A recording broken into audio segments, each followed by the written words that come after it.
नमस्कार मेरे प्यारे दर्शकों। आजकल ज़माना बड़ी तरक्की की ओर जा रहा है और बहुत ही मल्टीनेशनल कंपनीज मार्केट में आ रही हैं। दिल्ली, गुड़गांव, चंडीगढ़, नोएडा जैसे बड़े बड़े शहरों में ये कंपनीज खुल चुकी हैं और एक खास कौम के लोग इन कंपनीज में अपनी सेवा दे रहे हैं। उन्हें हम इंजीनियर कहते हैं। तो आज एक ऐसे ही इंजीनियर हमारे शो पे आए हैं जो एक मल्टीनेशनल IT कंपनी में काम करते हैं। तो आइए हम इनका स्वागत करते हैं, मिस्टर मनदीप मान जी। तो सर क्या हाल चाल? सर सिस्टम फिर बंद हो गया है? सर कमाल करते हैं आप सर। कहाँ आपका हूँ मैं? इंटरव्यू चल रहा है यहाँ पे। कौन हो तुम?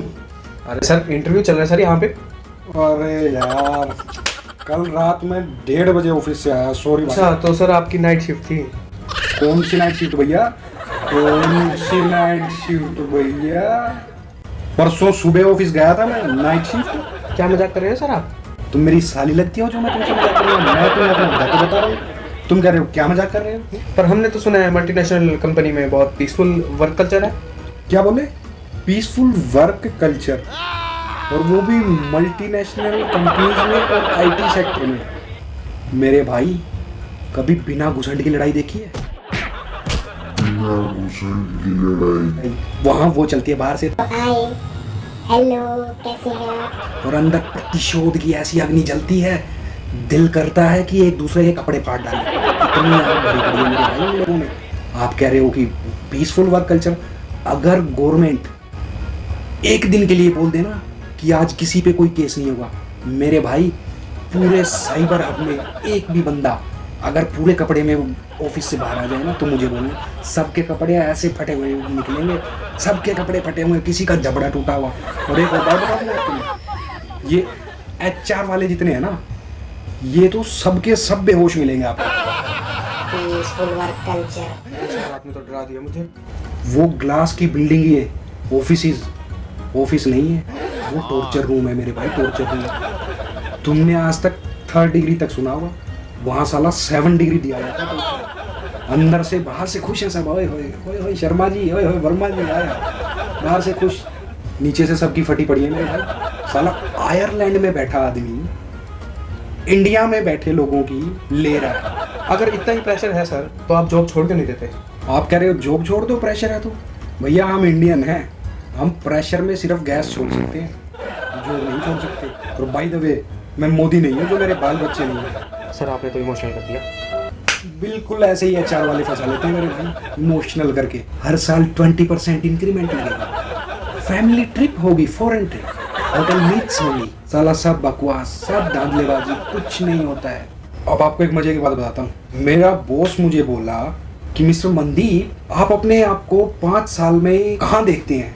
मैं बोला, बॉस अगर यही हाल रहा ना, इतना ही प्रेशर मुझ पर रहा, तो मैं अपने आप को 5 साल बाद PGI के मेंटल डिपार्टमेंट के बेड नंबर 5 पर देख रहा हूँ।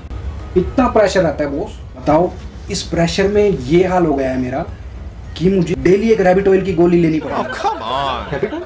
ये रैबिट ऑयल क्या होता है सर? रैबिट ऑयल है वो, जिसमें वो है हुड हुड दबंग दबंग सलमान खान। अरे वो उसकी ऐड में नहीं आता है क्या, रैबिट ऑयल की ऐड में? ओह अच्छा सर, आप रिवाइटल की बात कर रहे हैं। अरे हाँ यार, वही रैबिट ऑयल, वही उसी की बात कर रहा हूँ मैं, रैबिट ऑयल। तो सर ऐसा कोई आपकी लाइफ का किस्सा जो आप हमारे साथ शेयर करना चाहो? किस्सा? अरे महाभारत हो गई थी भैया, महाभारत। मैं तुम्हें बताता हूँ। मेरी थी शादी और घोड़चढ़ी चल रही थी, और मैं बैठा घोड़ी पे सेहरा बांधे हुए। अब नाच गाना चल रहा जी। और भैया मेरे ऑफिस से फोन आ गया। प्रेशर देखो, मेरे ऑफिस से फोन आ गया। अब मैं जैसे ही फोन सुना तो बोले, सर 1 मिनट बात करनी है। मैं कहा चलो निपटा देगा। अब भैया वो स्विच रैक के पैच कोड में फंसा हुआ। सर 36 में डालूं कि 35 में डालूं कि 36 में डालूं? अब मैं उसको कम वक्त को समझा के थक गया, पर विश ने ना समझी एक भी। और भैया मैंने जो था गुस्से में मार दिया मुक्का, और मैं भूल गया ये ऑफिस टेबल नहीं है, वो तो घोड़ी थी। अब भैया मुक्का लगते घोड़ी जो चली 170 की स्पीड से, मैं घोड़ी के ऊपर, घोड़ी 170 की स्पीड से, बारात पीछे पीछे। 10 किलोमीटर पे जाके घोड़ी पकड़ी है, चेहरा कहीं, जूते कहीं, फोन कान के लगा हुआ है। अब आगे से बंदा बोल रहा है, हाँ सर क्या हुआ? मैं आके बताता हूँ बेटा क्या हुआ। मेरी शादी टूटते टूटते बची। अगर वो बूढ़ी मुझे लेके निकल जाती कहीं और उधर मुहूर्त निकले जाता तो भैया आज हमारी शादी ना होती। अच्छा, तो आपका ये कहना है कि आईटी डिपार्टमेंट में इतना प्रेशर होता है तो आप प्रोफेशन क्यों नहीं चेंज कर लेते? बिल्कुल सही कह रहे हो। मैंने भी एक बार प्रोफेशन चेंज करने की कोशिश करी। सोचा, कोशिश नहीं करी, सोचा कि मैं बाबा बन जाता हूँ। पर जब से मैंने देखा कि बाबे पकड़े जा रहे हैं तो क्या कुट रहती है, क्या लट लगते हैं उनके, और हरियाणा पुलिस तो जो उठा के दे रही, मैंने तो ये ख्याल ही छोड़ दिया। एक बात और बताना चाहता हूँ, मुझे लगता है ये बाबे नहीं है। तो क्या मैं बता रहा हूँ, तो क्या है सर? मुझे लगता है ये कहीं ना कहीं आईटी सेक्टर से ही आए। आईटी सेक्टर से? देख के मुझे चेहरा पता लग रहा है। आईटी सेक्टर से कैसे सर, थोड़ा एक्सप्लेन करेंगे? मुझे लगता है ऐसा, उनका चेहरा देखते ही मुझे पैच कोड याद आते, सर्वर याद आते मुझे। ऐसी फीलिंग मुझे आपके साथ नहीं हो रही है? एक आईटी वाला दूसरे आईटी वाले को लाखों में खड़े हो पहचान जाएगा कि यही है वो मेरा भाई जो इस दुनिया में दर्द को झेल रहा है। और ये दर्द सिर्फ आईटी वाले को ही बता सकता है। मेरी एज कितनी लगती है तुम्हें? यही सर लगभग 37-38 साल की होगी। 37-38? भैया 22 साल मेरी एज है, 23वें में लगा हूँ। अभी 23वां बसंत देखूंगा मैं। भाई साहब, ये प्रेशर है आईटी सेक्टर में। देख रहे हो, एक 22 साल के लोंडे को इन्होंने अधेड़ बनाकर छोड़ दिया। तो सर आपका इंटरव्यू लेके हमें बहुत खुशी हुई, हमें बहुत अच्छा लगा। और एक बात सर मैं आपको और बताना चाहता हूँ। हाँ जी। आप ही की कंपनी ने हमें इंटरव्यू लेने के लिए भेजा था।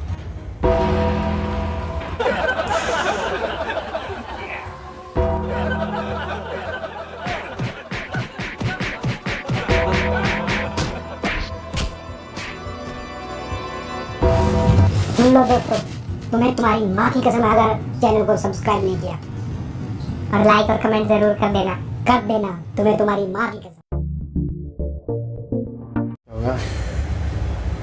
कुछ नहीं अब हो गएगा फिर? पता नहीं क्या हो गया। बिना घुसंड की लड़ाई देखी है?